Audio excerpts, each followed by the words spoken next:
Welcome on in, everybody, to the Midnight Bookclub Broad Daylight Edition. And today, we're going to continue our journey through the wonderful Encounters by DW Pasulka, experiences with non-human intelligences, explorations with UFOs, dreams, angels, AI, and other dimensions. Now, why I love this book is not only does it have mind-blowing experiences people have had with both gray aliens, angels, AI consciousness, demons, and everything else under the sun. The people who are having these experiences are top-level scientists who remain anonymous throughout the book for the most part because they don't want to be exposed for these experiences they're having because they know they'd be laughed out of their jobs or, put on some list or watched or whatever it is. Super interesting read. Last week we dove into the secret space program and the children of people who worked in that and what their lives were like, how gnarly and secret they had to be and all that fun stuff. So please go check that out. Earlier on in earlier chapters, we've visited scientists who have visions of St. Michael and they actually get their scientific formulas from the guy. All sorts of wild and true stories, true encounters with entities from other parallel dimensions or entities from other times and space. And a lot of the other books we read, like this one here, Strange Creatures from Time and Space, which is another great one, right? But all the encounters here are from, folk like me and you, just normal folk. And for whatever reason, that doesn't always convince people. That's why I like Encounters as a book. If you're trying to help people cross the other side and believe in some weird shit, Encounters is the one for you. So tonight we're going to read chapter 9, which is entitled From Atheism to a Magical Mystery Tour. Woohoo! So I'm excited for this one because I feel like it's gonna mirror. I feel like I'm already connected to the chapter because it's gonna mirror my tale a little bit, going from a hardcore atheist, skeptic type of dude back to a kind of a believer in just about anything. So let's party. Chapter 9. Let's waste no more time and get into the good stuff, the reading. As always, we are broadcasting from the beautiful Fallout 76. This is a great place to read about the weird. Not only does it respect cryptid lore, we're sitting right outside Point Pleasant, West Virginia, home of the infamous Mothman in the 60s that has a statue and the Mothman Museum, like in real life. You could visit it virtually here in Fallout 76. Also, every now and then your base gets visited by a monster or two, or maybe a wandering person looking for some fun. My mic is live out here in the wasteland, so if you are out there and listening, you want to come learn about some weird stuff, come and join me in the hot tub. Hey, if you want to nuke me, that's cool too. That'd be exciting. Or if you want to hang out, play piano, that would be great. That would be lovely. Okay, so let's dive right on in. Chapter 9, From Atheism to a Magical Mystery Tour. Now, every chapter opens with a quote. This one's from John Muir. If you don't know, John Muir is a famous naturalist. The Muir Trail and all that stuff took a lot of pictures of America's natural beauty, and he's one of the reasons we have such a strong national park system and a strong sense of identity when it comes to wanting to protect those natural, beautiful American spaces. So big ups to John Muir. When we contemplate the whole globe as one great dewdrop, stripped and dotted with continents and islands, flying through space with other stars, all singing and shining together as one, the whole universe appears as an infinite storm of beauty. I met Lynn Philippou during the week of a much-anticipated conference at Rice University. The conference was a celebration of the university's acquisition of an archive of impossible materials. An archive is a library and repository of specialized knowledge, and the items in this repository included documents, testimonies, and artifacts of and related to UFOs. This was the first conference in the United States held on the campus of a major university that focused on UFO materials, after the release of the Pentagon's military report about UFOs. Attendees included experiencers and people who are interested in the stories of experiencers due to the potential to influence others. This group includes both Hollywood agents and agents of the CIA, each of whom is interested in the influence angle of the topic for different reasons. And we talked about this last chapter as far as like the whole influence thing. The people she works with at the CIA, which will remain nameless, they told her, because we read about, the allegory of the cave, the torch bringer. We're all watching a puppet show put on by whatever culture or government we're a part of, right? And they want us to believe that puppet show. So the CIA guys that she works with were like, we want people to just go on believing the puppet show. We don't want anyone to, we don't need any torch bearers, shaking up things. Other people in attendance were those who were just fascinated by the spectacle of it all, and also sincere seekers, people who had a UFO experience and were trying to understand what happened to them. Lynn is a sincere seeker, trying to understand his own experience. We had become acquainted through an email correspondence. Of the many messages I get daily about the topic, Lynn stood out because it wasn't a UFO encounter. Instead, he wrote to me about an encounter he had many years ago with the famous Catholic Archbishop Fulton Sheen. Fulton Sheen was a charismatic television personality whose show, Life is Worth Living, was watched regularly by millions of Americans, Catholic and non-Catholic. Oh, interesting. Life is Worth Living had a very long run from 1952 to 1965.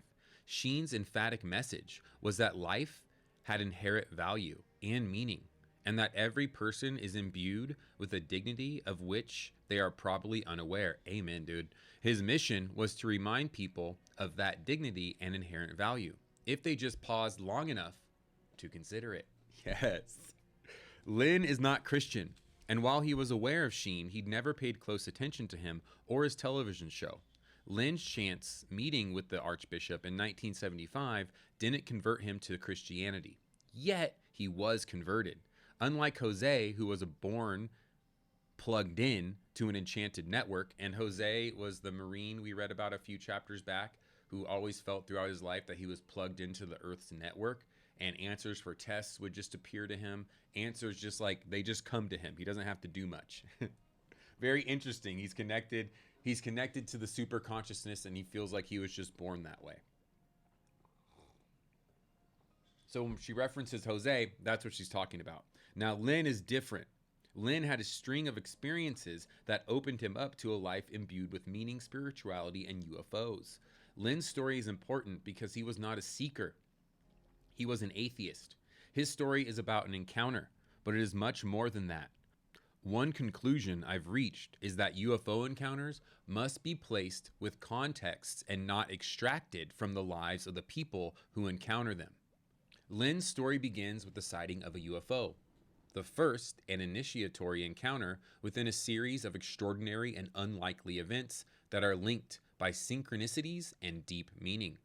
Over the years, Lynn said, I've experienced a well-documented UFO sighting, an intense inner vision of a Catholic priest on the night he died, a poltergeist with other witnesses, a full chakra kundalini electrical shock wave while chanting, a deep recognition of my past life, various super vivid dreams, particularly concerning death, and exposure to a luminous, numinous white light that led to a sincere spiritual investigation and ultimate personal transformation. Let's go, Lynn. I would add to his list the ever-present occurrence of synchronicities. As we talked in the Rice University conference cafeteria, he told me about a synchronicity related to the conference. His sighting of a UFO happened in Brookport, New York in 1967 when he was 16 years old. He was with a group of friends on an outdoor overnight sleepout. Before he attended the conference, he reached out to one of the friends who had witnessed the UFO with him, Timothy T.J. Hurley, a boy who had been one of his closest friends at the time. I hadn't seen TJ for probably 25 years or so. We stayed in touch via occasional email, and I knew he and his wife lived up in the Houston area. I contacted him to share my conference plans and offer an invitation to take them to dinner. It turned out that they lived about 3 blocks from the Houston hotel, directly on my walking route to the conference auditorium. We got together briefly. almost every day to discuss and compare notes about our shared flying saucer incident, have some laughs, and reminisce. Isn't that a wonderful coincidence? Lynn asked. Absolutely, I said. No coinky-dinks here, folks. It was not unusual for kids in the 50s to point in jest to a distant high-flying jet and say, "Look, a flying saucer," he said. I never took any of this seriously until I read an article in Reader's Digest. Reader's Digest is a family magazine devoted to fiction and nonfiction of general interest. As I recall, Lynn continued, the feature news story was typical of the times. It discussed some reported flying saucer sightings somewhere, and while it quoted the witnesses, most of the issue was devoted to official explanations of why the witnesses were mistaken. Boo! Lynn's childhood corresponds with the time frame of the United States Air Force program Project Blue Book. Blue Book began in 1952 and ended in 1969. One of the declassified goals of Blue Book was to study UFOs and also to run a program of propaganda that included a campaign to debunk UFO reports and the people who reported them. Within the declassified documents are references to the use of media and the press to carry out these goals. It could very well be the case that the article Lynn read was a product of Blue Book meant to discredit reports of UFOs. Amen. That stuff still goes on. That's why you got to be careful with, all that stuff. All the information you consume. Despite the article's attempt to discount the UFO sighting, Lynn was intrigued by the reports of the witnesses. Something these witnesses said somehow got through to me. Perhaps I was old enough. I was about the age 13 when I read it. Or maybe it was the matter-of-fact way the witnesses described and stuck to their stories that made me think and realize that night in bed that, of course, life elsewhere in the universe makes perfect sense and even makes more sense than the possibility that humanity is alone in this unimaginably vast space. Lynn went on to read much of the growing literature on UFOs, kept magazines and cut out articles in a notebook, wrote high school term papers about the phenomena, and became a self-proclaimed UFO nut. Amen. UFO nuts unite. 3 years later, Lynn would witness the UFO that would change his life. In the summer of 1967, Lynn headed out the door of his family's house to visit his friend TJ and to sleep out in his yard. It was around 6 p.m. on a warm summer evening. Still light out. I was 16 years old. I told my father where I was heading, and I specifically said that I was going to look for flying saucers. He said. I was half joking, of course, and had never before mentioned anything about looking for flying saucers. But searching for UFOs was indeed our teenage purpose that night. Well, that's cool. Set a purpose, get results, baby. While my father didn't respond in kind to the levity, he certainly heard me because he waved me off with a flip of his hand. TJ had called the night before and told Lynn that some strange things had been happening in the skies around his home. Lynn said TJ was excited, even agitated, and had wanted Lynn to come check out the situation with him. When I arrived, and in subsequent communications, TJ told me he'd seen some orange and green flashes of light immediately outside his bedroom window. He said something seemed very close, right outside his window, but it was not lightning or heat lightning. TJ told Lynn that he sensed he was being observed. Lynn and TJ lived in the area of New York called the Burned Over District. The Burned Over District is named for being a burned over with religious revivals during the North American Second Great Awakening of religion during the 19th century. A large area of green land and lush trees rim the shores of the lakes Erie and Ontario, and it has been a place of radical spiritual innovation. It is the location of the development of spiritualist, abolitionists, and new Christian movements, including movements led by women in groups such as the Shakers. Both Frederick Douglass, famed abolitionist, and Susan B. Anthony, national advocate for women's rights, lived and worked in the Rochester, New York area during the mid-1800s. That's sick. The region is known for social movements that paved the way for several new religious movements, which remain part of the North American landscape. Mormonism's founder, Joseph Smith, Jr., related how he was led by an angel, Moroni, to discover the golden plates that would inform the Book of Mormon in Palmyra, New York. Wow. So a place of spiritual fucking significance in American history. Let's party, Rochester, New York area. What's up, you freaks? Innovation appears to be an ongoing character of the people who inhabit this land. In the 18th century and earlier, it was the site for the peace treaty and oral constitution developed by the Haudenosaunee, or the Great Six Nations of indigenous Americans who speak Iroquois. The Great Law of Peace, also known as another word I'm going to ruin, the Gayanashagowa, the Iroquois Treaty, came about through a mutual desire to avoid war and to live in peace. It was so effective that it informed North American colonists like Benjamin Franklin, who shared it with his peers, and it has been recognized by the United States as having influenced the colonists' revolutionary work. Revolution, innovation, ferment. These are the qualities that characterize the place where Lynn and TJ would have their teenage worldviews rocked. Ain't no thing for Rochester, New York, baby. As Lynn and TJ surveyed the sky around the house the evening before they saw the UFO, Lynn saw fleeting faint flashes of pink-orange glow inside a nearby cumulus cloud, as if something were hiding and surreptitiously moving within the cottony fluffs. Oh, that reminds me of the scary beast in Nope. Many years later, when Lynn watched Steven Spielberg's Close Encounters of the Third Kind, he was struck by a scene in which a UFO hides inside a cloud as it approaches a woman's house to abduct her child. The quick orangish flashes inside the clouds that Spielberg portrayed were distinctly and eerily similar, almost identical to what I saw that night on TJ's garage roof, Lynn said. In fact, Spielberg's depiction was so authentically accurate to me that I snuggled down deeper into my movie seat to better appreciate his informed and skillful directional efforts. And of course, we know that his directorial efforts were so informed because he was working with the head cutie himself, Jacques Vallée, one of the, King Kong baddies of weird science and ufology. So Vallée informed Spielberg about all his experiences and stories that he's heard because he was working for the government as well and just researching UFOs independently. And through that, Spielberg was able to make Close Encounters so accurate to what it's actually like for people who experience entities or craft or whatever it is. Lynn described how the prediction made in jest to his father that he was going to look for a UFO ironically came true.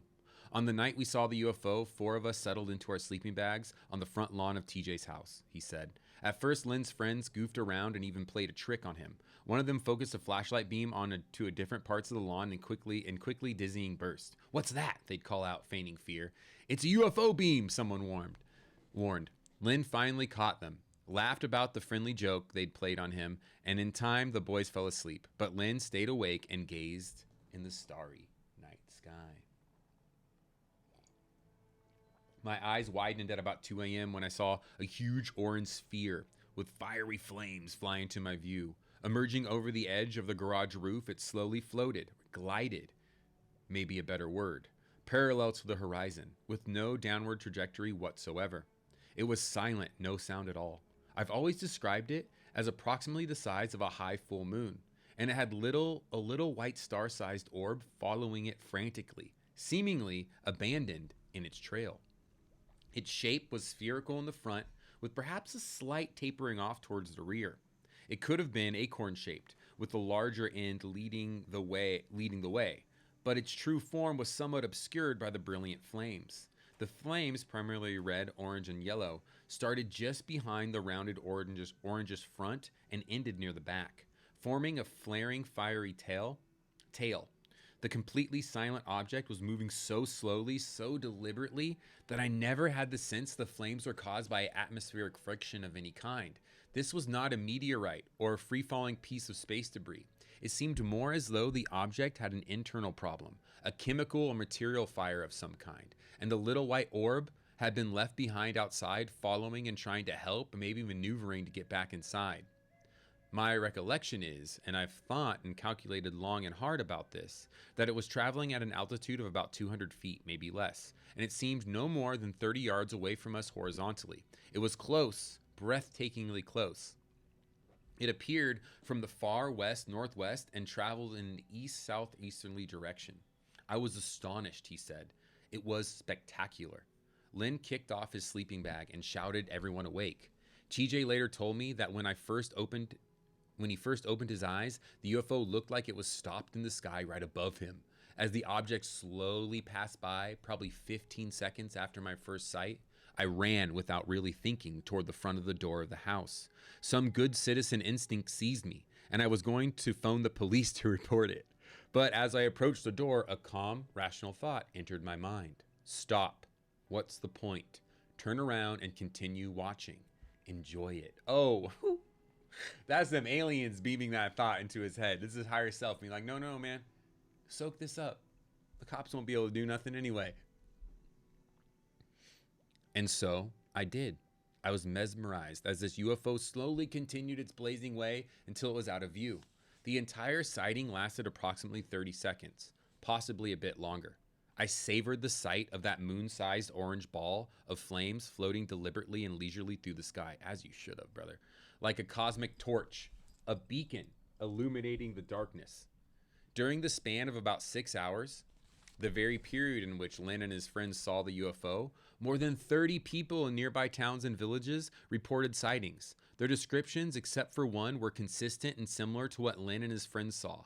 The upstate New York UFOs of the summer of 1967 constitute a UFO flap. Oh, we read about UFO flaps. I thought that was just something that old John Keel made up in Strange Creatures from Time and Space. When he talks about a rash of UFO sightings, he calls that a UFO flap. But here it is. DW's talking about it too. Ooh, I love connections. A flap occurs when UFOs have been reported by different people at different times within a short time span and at different locations within the same geographical region. Oh, I love this because I haven't had an inkling of old Dr. John, he's not really a doctor, old John A. Keel in this book the whole time. But now just using his term UFO flap, it's like a nod to the man. The first guy to connect weird sightings with weird poltergeist activity and ghosts and dreams and psychic phenomena. Woo! These reports were made to the local sheriff's offices and then reported in several different articles within 10 days by the Rochester Democrat and Chronicle and other news outlets. Of those who witnessed the UFO that Lynn and his friends saw, 2 were Brockport policemen and 2 others were Monroe County Sheriff's deputies. One article specifically named 7 employees of the Lucidol Division at Green Esso in Livingston County who witnessed the same UFO that Lynn saw. One of the Brockport witnesses was police officer Dave Martins, who was Lynn's basketball coach and physical education teacher. He worked for the police department during the summers. The sighting that was not consistent with the other reports was that of a park security guard named Sidney Zipkin. While Zipkin was on night duty 4 hours before Lynn's sighting, he came upon a mysterious craft in the parking lot. That's why I've always wanted to be a night watchman, so I can encounter weird shit like this. Off North Main Street in the town of Churchville, about 10 miles from Brockport, Zipkin turned his truck headlights on the craft and then saw 2 midget-like men dressed in shiny black uniforms run past the truck and board the saucer. Boom. Just on Saturday, we read from Strange Creatures from Time and Space. We read about encounters people had with little people getting off of UFOs. Same exact type of encounters. And a policeman that we read about saw people in shiny gold outfits run back on their craft, just like this security guard. When the Democrat and the Chronicle first reported the flap, Zipkins was the first sighting to be reported. Although the report seemed dubious, apparently police and reporters in the 1960s took them seriously enough to write up the report and send it to Washington, D.C., to the National Investigations Committee on Aerial Phenomena, the NICAP. The newspaper report unsurprisingly emphasized the ludicrous nature of his story, yet also noted that Zipkin's supervisor said he was a good employee. Zipkin was well aware that his report was unbelievable. Again, that's what the very beginning of this book, Encounters, the first couple chapters, just talks about how not ready the human consciousness is for these stories of the strange and the unknown to actually believe them. I mean, all the way back then, it's like the newspaper made the guy seem like a fool. The only credit they gave him when they're like, but he's a good employee. That's why people are afraid to share their stories, But if you ever capture me on live, come in, tell me your weird story. I believe. I want to believe. I believe you already. It's a safe place to share.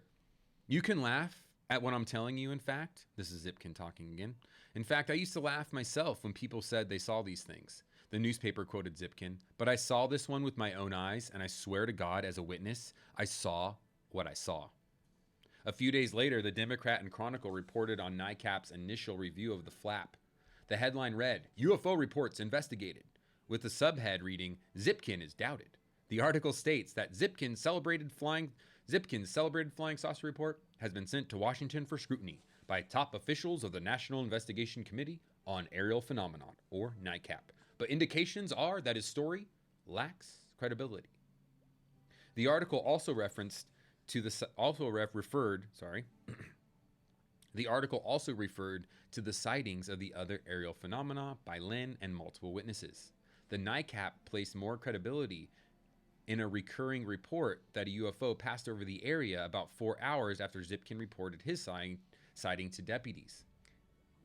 In the report, NICAP said, the sighting of an object traversing the sky in the early direction at 2:08 a.m. August 1st has been confirmed by over 30 witnesses who viewed the object from widely separated vantage points. The many independent descriptions of this brilliant object concur.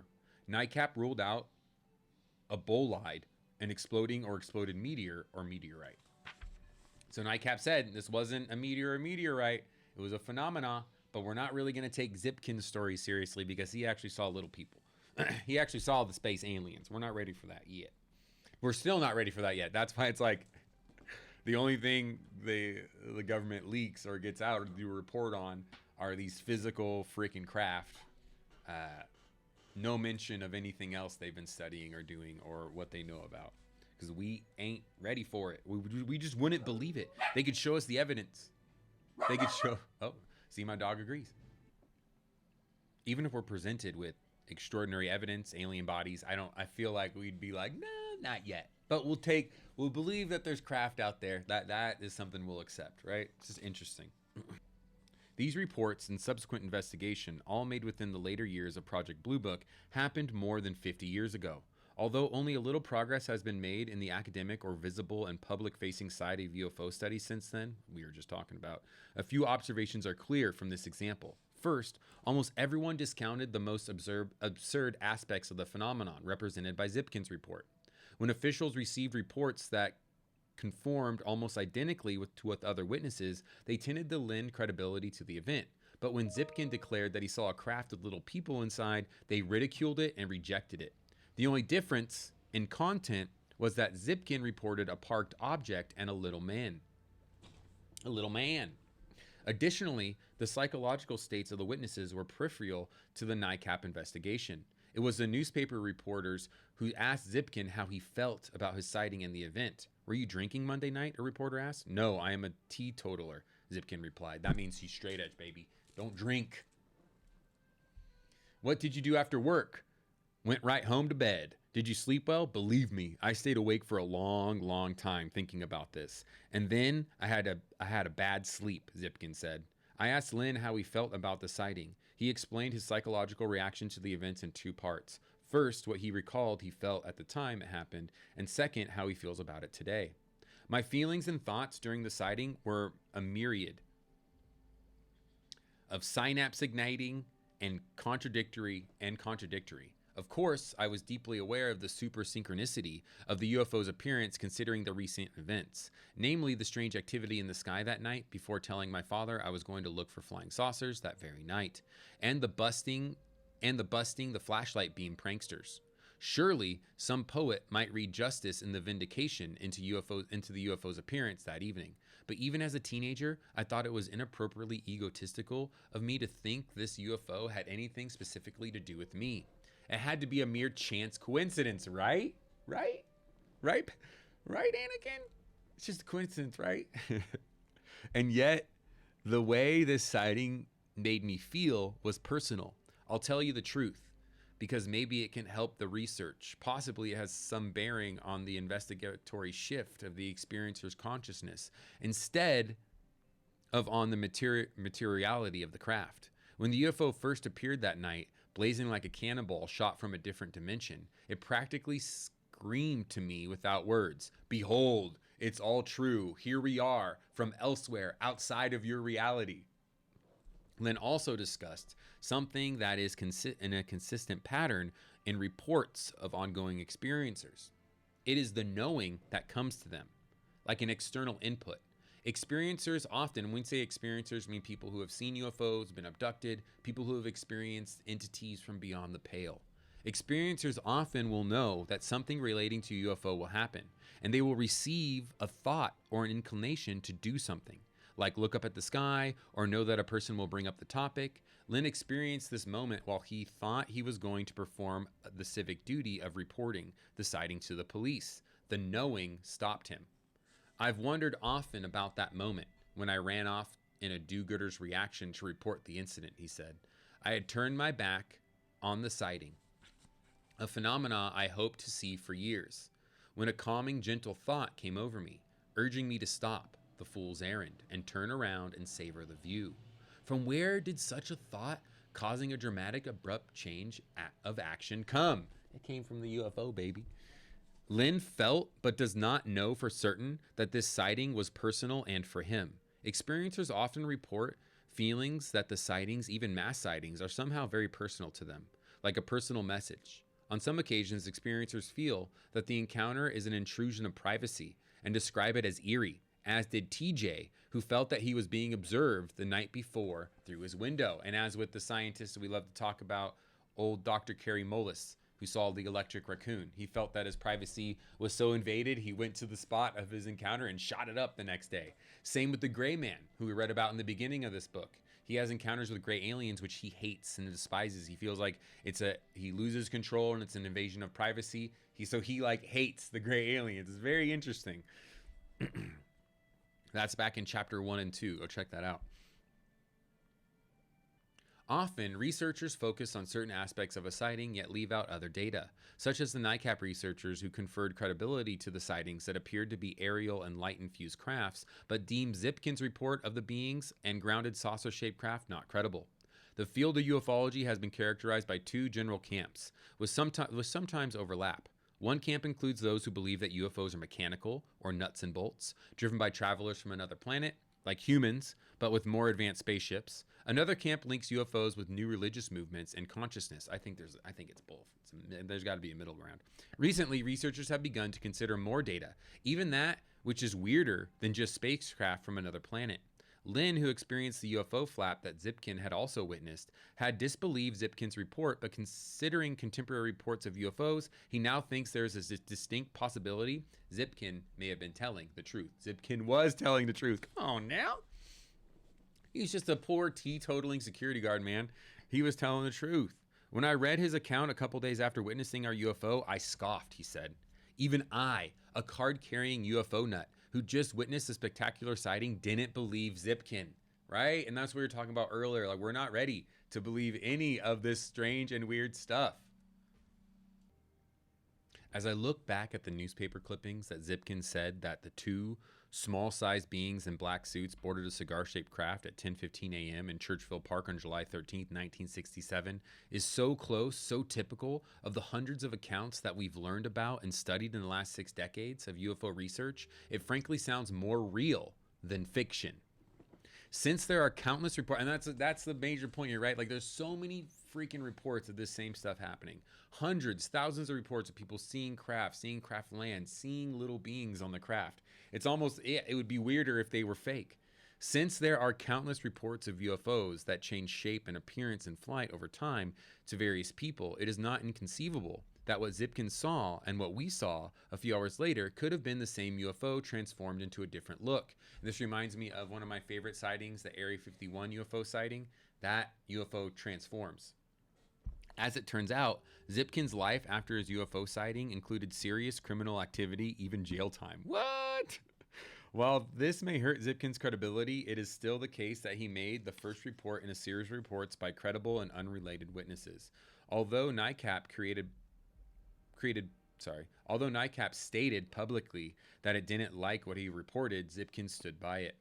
One problem that confronts people who see UFOs and those who study sightings is that often people report seeing very different things. Since the scientific method requires the repetition of results in order to build knowledge, this element of UFO reports disqualifies the study of UFOs from traditional scientific research. A case in Florida reported by an attorney, Ray Hernandez, and his wife, Dulce, involved one sighting that resulted in two very different interpretations. Ray, who had been an atheist, witnessed an electrical object buzz around his house and heal his ill pet dog. He described the object as a ball of plasma. Dulce also witnessed the same object, but she identified it as an angel. That's so crazy. This ball of energy healed their freaking dog? That's such a wild story. She is Roman Catholic. Numerous sightings reveal a pattern in which UFOs don't appear the same way to people who are involved in the same event. Dude, we've been talking about that, the consciousness knows what you're going to be comfortable with seeing, so it kind of molds its appearance to appear in your proper frequency, how you would want to see it. That's how I feel, at least. Jacques Vallée, or at least what it seems like from what we've read, Jacques Vallée notes, with respect to the absurdity of the phenomena, I think we are dealing with something that is both technological and psychic and seems to be able to manipulate other dimensions. This is neither wishful thinking nor personal speculation on my part. It's a conclusion that comes from interviewing critical witnesses and listening to what they have to say. A researcher, and Jacques Vallée has talked to fucking everybody who's had an encounter, so I feel like his word's to be trusted. A researcher who is also a scientist and experiencer who prefers to remain anonymous notes that media reports tend to ignore the absurd elements of UFO sightings. I'm not sure what these experiences mean, he said, and often it seems that I almost forget that they happened, but one thing for certain is that this stuff is way weirder than publicly acknowledged. If one includes all the data and redacts nothing, I don't know how you can make the conclusion that it's extraterrestrial, meaning a regular biological being from another planet. Either we are incredibly biased to the point of stupidity, or this phenomenon can manipulate and control our beliefs and thoughts. I'm not dismissing the possibility of Star Trek space travelers either biological or robotic or artificial intelligence, AI, but that certainly isn't how I would characterize the things that I have experienced. And I mean, amen. That's why for me, it's all real.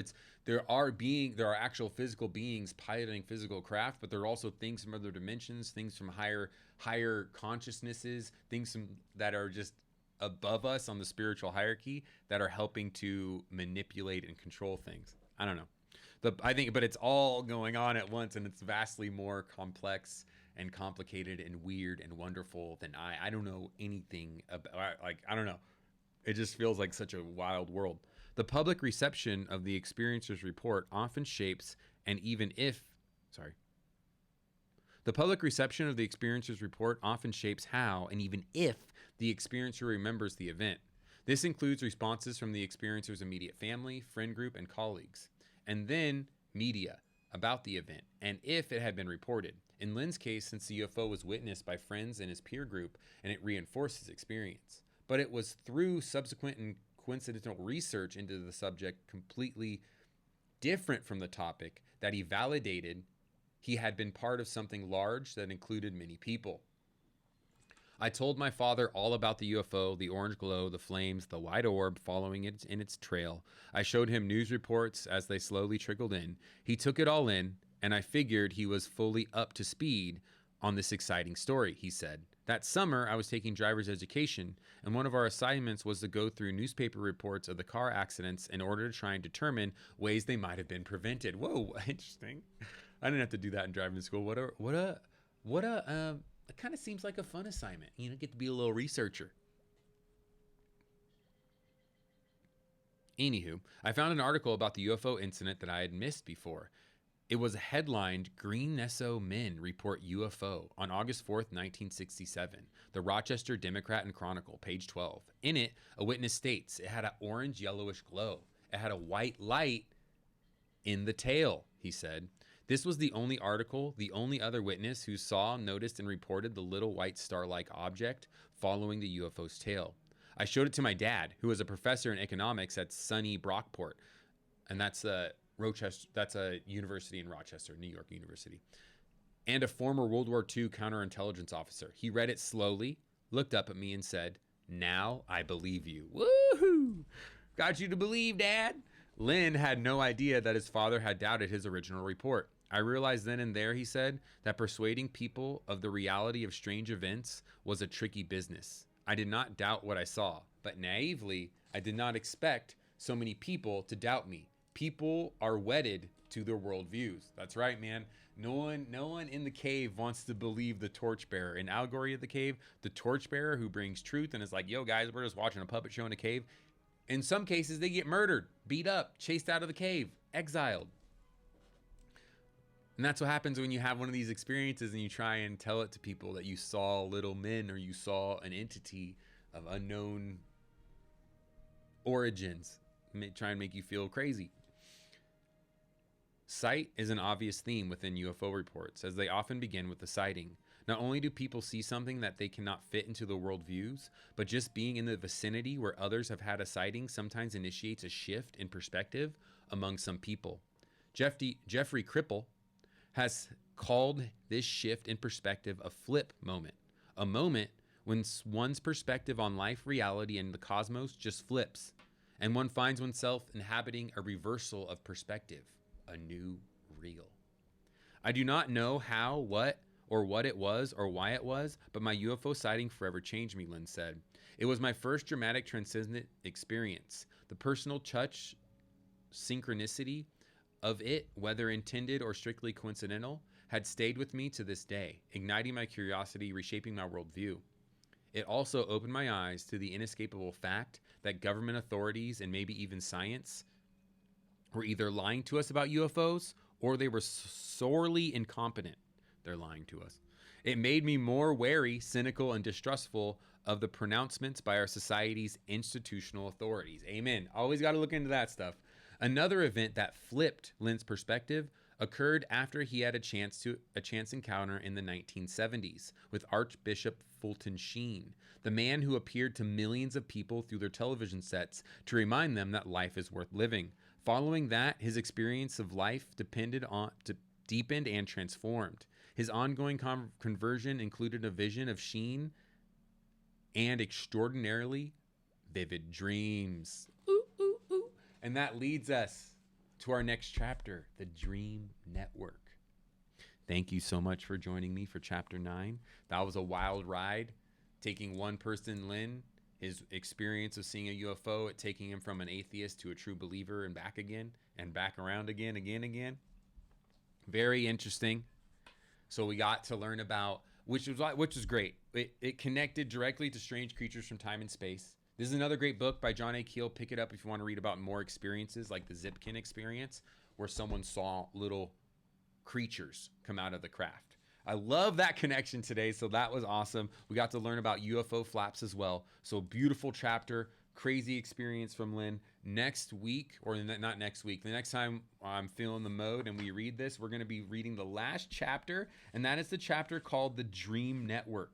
No, never mind. That's the conclusion. It'll be the last. But that is the chapter called The Dream Network, the second to last chapter. I'm excited about that because if you've been with me for a long time, we've read a little bit of the history of dreaming, and that talks about the Dream Network as well. I'm talking about a place, folks, we could all meet up in dreams. There's a dream landscape we can go to, like a fucking map, like here on Earth, we can go meet up at a place. We can agree to meet at places in our dreams as well, and then meet with people. Dream shaman do that, and they train people how to do it. It's wild. It's crazy. We're going to dip into a little bit of that next week, so tune in. Thank you so much for joining me today. That's all we got for the Midnight Book Club Daytime Edition. I hope you had fun. I know I did. I'll be back if you want to watch me stream video games Wednesday and Thursday mornings. I play with my buddies, the little Helldivers. I'm working my way through Baldur's Gate 3 as well right now, so that's been a good time. If you want to stop by for Book Club Live, check me out Saturdays on Twitch. I'm in the hot tub reading about weird things. Mostly I like to read more funky things like this one here. There's a lot of good funky and scary encounters in here, and anything else that piques my interest. So stop by, say hi, share your weird story, and let's talk about it. Have a great rest of your day, night, morning, wherever you are, whenever you're watching this. I love you, and have a good day, or night, or morning.